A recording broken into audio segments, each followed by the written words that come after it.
ये वहम घुस गया कि मकान हमारा, पैसा हमारा, वस्तु हमारी, इज्जत हमारी, शरीर हमारा। अरे शरीर हमारा होता तो कहने में चलता, बूढ़ा हो जाता है, बीमार हो जाता है, मर जाता है। हमारा होता तो हमारे साथ चलता मरने के बाद।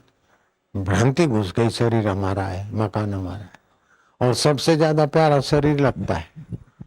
गाय को बछड़ा भी प्यारा लगता है, अपना बच्चा।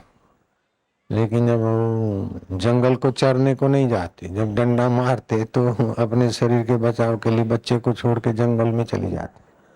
फिर घास चरती, बच्चे की याद आती, मुंह में घास होता है, माँ भाम, घास गिर जाता है, बच्चे की याद। तो क्या हुआ, पहला प्रेम अपने शरीर में है, दूसरे नंबर का प्रेम बच्चे में है। और बच्चे के लिए हमारती है तो घास में गिर जाता तो गिर जाता है। तीसरा प्रेम घास में। लेकिन वो शरीर भी साथ में तो रहता नहीं। ऐसे ही प्राणी मात्र का पहला प्रेम अपने में होता है, दूसरा प्रेम अपने जाय में, अपने प्रिय में होता है, तीसरा प्रेम वस्तु में होता है। लेकिन अपने में जो प्रेम है वो किसकी सत्ता से है? वो परमेश्वर की सत्ता से, जो वास्तविक में अपना है। तो जो वास्तविक में अपना है, इसीलिए अपने शरीर में प्रेम है। और ये शरीर भी मर जाता है, फिर भी अपना आत्मा तो अपने साथ ही रहता है। जा जा ठिकाने मन जाए माजा, जा जा ठिकाने मन जाए माजा, त्या त्या ठिकाने निज रूप तुझे। जहाँ जहाँ मेरा मन जाए तेरे तेरे ही रूप को देख।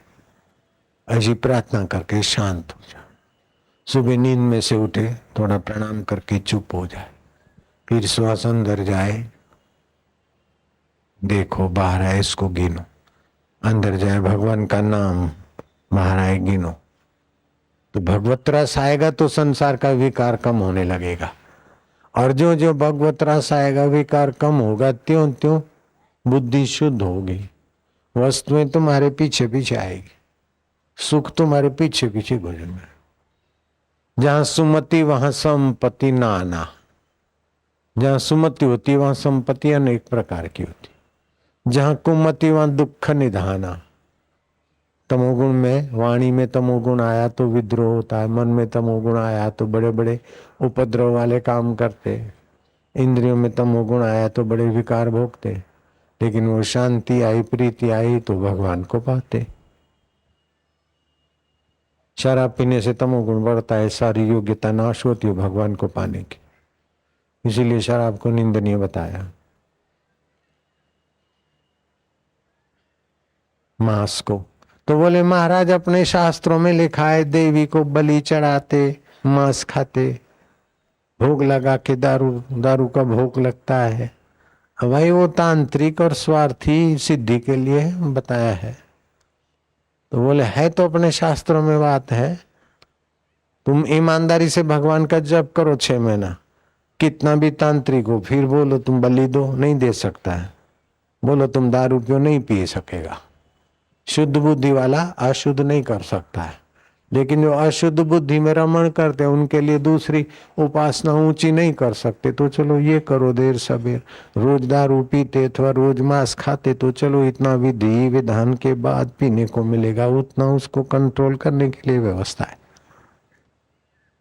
जैसे बच्चा है दिन भर भटकता है तो उसको बोलो नहीं भाई सारा दिन नहीं भटको, और 50 रुपया खर्च करता है, बोले तेरे को 5 रुपये देंगे और 4 घंटा घूमो।